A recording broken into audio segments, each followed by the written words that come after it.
Vídeo de hoje nós vamos falar dele, é claro, a notícia do momento. Por que será que a Latam resolveu comprar o Embraer E2 e não o Airbus A220? Neste vídeo aqui a gente vai ligar o nosso palpitômetro, no caso o meu palpitômetro, e alguns fatos concretos que eu vou trazer para vocês. Para começar, já um fato concreto: a troca dos A319, como eu citei no vídeo de ontem. A Latam diz que não vai substituir os seus 39 aviões A319, até mesmo porque eles estão sendo ali retrofitados, mas isso sim vai acontecer ao longo dos próximos anos. A renovação de frota para modelos mais econômicos e eficientes é completamente natural na aviação. Ela não vai trocar um A319 por um A380.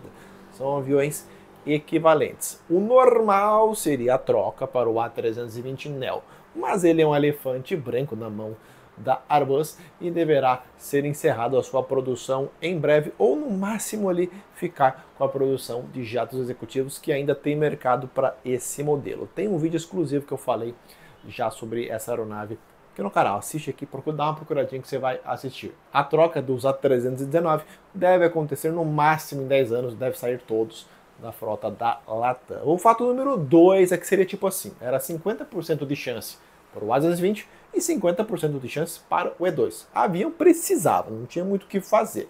O A220 é o antigo CS300. E se você olhar o cockpit, ele até lembra um A320, mas assim, ao mesmo tempo, ele é bem diferente. Para um piloto de A320 voar o A220, caso ele não tenha a carteira, obviamente, é necessário fazer todo um treinamento. Eu não sei precisar a questão de valores ou tempo, também faz pouca diferença aqui. Mas a Latam com certeza sabe que o valor e o tempo compensou a escolha dos Embraer E2. Ambos os aviões precisam de treinamento de tripulação. Estou considerando tripulação que não tem a carteira, pelo amor, né? Presta atenção no que eu estou falando. Manutenção, pessoal de solo, entre outras áreas aí. Tudo novo. Seja o E2 ou o A220. Ou seja, nesse aspecto faz pouca diferença, na minha opinião, acho que também fez pouca diferença para a Latam, entre escolher o A220 e o E2. Se fosse vantagem, ela pegaria o 319neo. A escolha não seria nada difícil para a Latam. Era o treinamento mínimo para esses pilotos, como comissários, como pessoal de manutenção. Cara, as peças poderiam trocar de um avião para o outro, mas a coisa não funcionou bem assim para a Latam. Um A220 seria necessário tudo novo, assim como o E2. Portanto, a Latam viu que para ela o Embraer seria, claro, a melhor opção nesse aspecto. E claro que um assunto que brotou aí na internet foi a tripulação pronta no mercado, mas como assim? Agora vou ligar o palpitômetro que nem a galera tá comentando. Você sabe que tem muitos Embraer E2 voando aqui no Brasil com o Azul, né? Isso é de conhecimento. E você também sabe que o salário da Azul é mais baixo em relação às outras empresas. É todo mundo disso. Vários pilotos, inclusive, já deixaram para voar em outros lugares, tal. Mas, assim, pagar menos nem é o problema. Isso aí é lei do mercado. Assim, pois a pessoa que é contratada ali, ela sabe o salário que vai receber. Ela não vai entrar sem saber o salário, certo? Certo. E também ninguém é obrigado a trabalhar no Azul pagando, recebendo menos. Agora, se a Latam pode estar de olho nesses profissionais já capacitados, aí é um chutômetro meu. Afinal de contas, o que aconteceria? Seria muito mais rápido, fácil e barato contratar essa turma, já com a carteira do Embraer E2. Claro que tem toda aquela coisa de treinamento interno, mas convenhamos, que piloto não iria sair da Azul se o salário e condições fossem mais atraentes na Latam? Ainda mais tendo uma malha, no caso a Latam, né? Uma malha internacional muito maior, podendo esse profissional subir de nível. Até onde me entendo por gente, se eu fosse piloto ou comissário, assim, eu teria vontade de fazer os voos internacionais, até porque ganha mais e trabalha menos, né? Pelo menos no tempo que eu fiz faculdade, há mais de 20 anos, né? Era assim na aviação. Eu ainda acho que o piloto internacional, ele trabalha menos e ganha mais. Ganha mais, isso é um fato, não é um palpite. Também não tem nada de errado. Lembrando que isso aí é um palpite, eu não estou falando que a Latam vai querer roubar, né, os profissionais Azul. É apenas um palpite. E só para terminar esse tópico, até onde eu imagino, não existe tripulação com carteira de Airbus A220 no Brasil. Não tem, né?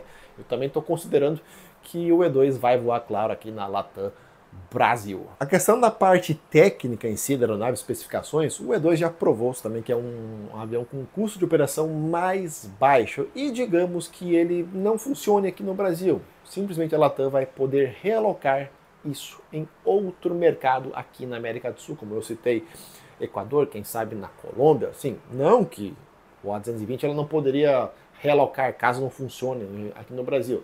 Só que a Latam com certeza pensou em todas as possibilidades. Para ela, se não funcionar no Brasil, ela coloca na Colômbia, coloca no Chile, coloca no Equador, coloca onde ela quiser. Lembrando que os aviões têm uma característica, duas na verdade, acho que dá para citar aqui, bem diferentes.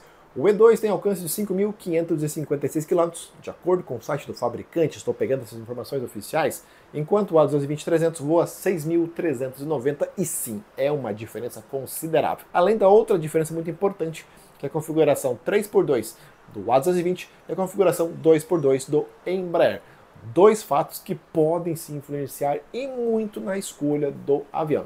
Claro que não vai ser só esse, né? Mas pode influenciar muito, inclusive para colocar eles em outros mercados, como eu citei aí, outros países que a Latam tem as suas filiais. Um ponto também que pode ter sido favorável à Embraer foi o prazo de entrega, que a gente também entra na questão do achômetro. Eu fui conferir o backlog da Airbus, são simplesmente 941 aeronaves Airbus A220 compradas, com 442 entregas, ou seja, 47%. Ainda falta entregar os outros 53%. Só que assim, na Embraer tá pior, tá? Acredite. Só que são apenas 397 pedidos com 168 aeronaves entregues faltando, ou seja, 58%, é maior.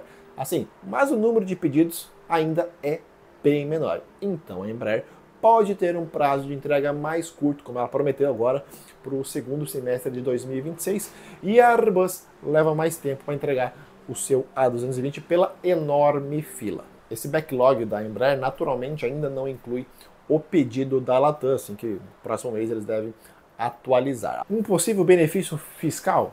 Bom, isso dificilmente vai ser aberta, essa informação ao público em geral, mas assim, pode ter ali um financiamento facilitado, os preços podem ter sido atraentes, no caso para a Latam, lembrando que o Embraer é bem mais barato do que o A220, só que só foi divulgado, no caso, o preço de tabela. Obviamente o valor pago real no jatos deve ser mantido em segredo e não foram ali os 2,1 bilhões de dólares como foi divulgado. Esse também é um palpitômetro, mas eu acho que a Latam pagou mais barato do que isso, pode ter certeza. Se bobear, a Airbus sequer deu um descontão para a Latam, visto que dá para colocar ali entre aspas, né? A Airbus não precisa de novos compradores. Só para você ter uma ideia, o line-up, ou seja, os tipos de aviões que a Airbus fabrica é muito maior que a Embraer. Fato. A Airbus tem 761 aeronaves A350 para entregar, 306 aeronaves A330 e se segura na cadeira,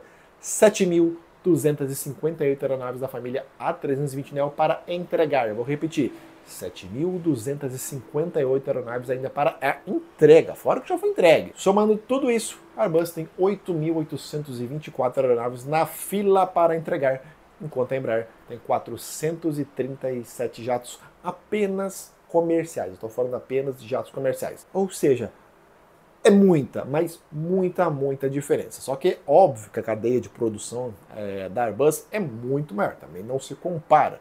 Mas os números não deixam de impressionar.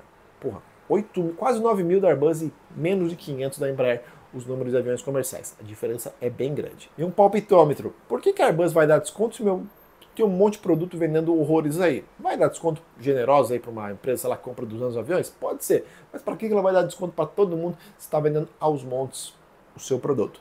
É apenas a minha opinião, mas é uma lei de mercado. A curiosidade que não é de hoje, esse pensamento da TAM em voar aviões da Embraer, visto que em 2006, quando ainda era só TAM, ela pensava em trocar os seus Fokker 100 por Airbus A318, que nunca aconteceu, e o Embraer 195, que também não aconteceu. O que vimos na época foi justamente a troca para os Airbus A319, que agora, praticamente 20 anos depois, começaram a dar sinais que precisam ser substituídos.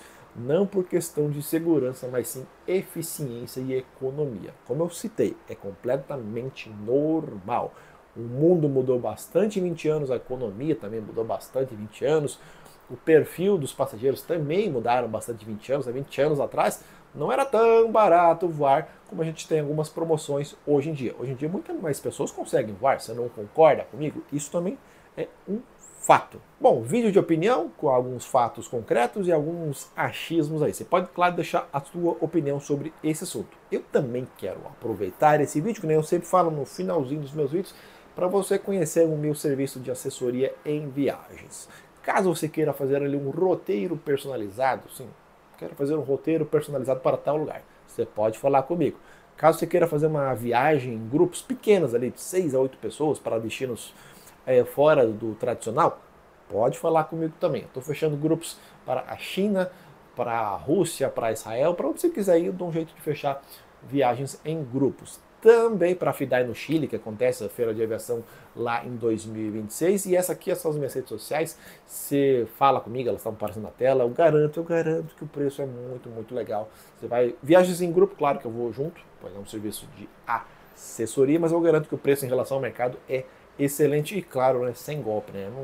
Eu não fico iludindo ninguém aqui. Então entre em contato comigo e bora fazer umas viagens bem interessantes. Tem tour de aviação no Irã, tem tour de aviação na Rússia, tem de tudo. Agora, em relação a essa compra da Latam, será que tem outros fatores? Ou o meu chutômetro dessa vez deu muito certo? Deixe sua opinião nos comentários, a gente se vê no próximo vídeo. E outro recadinho, consegui praticamente limpar de vez aqui a comunidade do YouTube, está muito do meu canal, no caso, está bem interessante. São pouquíssimos os xaropes que aparecem comentando. Tem uma galera em Shadowbug que deve estar comentando lá e achando que está arrasando. Eu só tenho uma coisa para falar para vocês, chatões. Que pena que vocês estão comentando e ninguém está lendo. Tchau.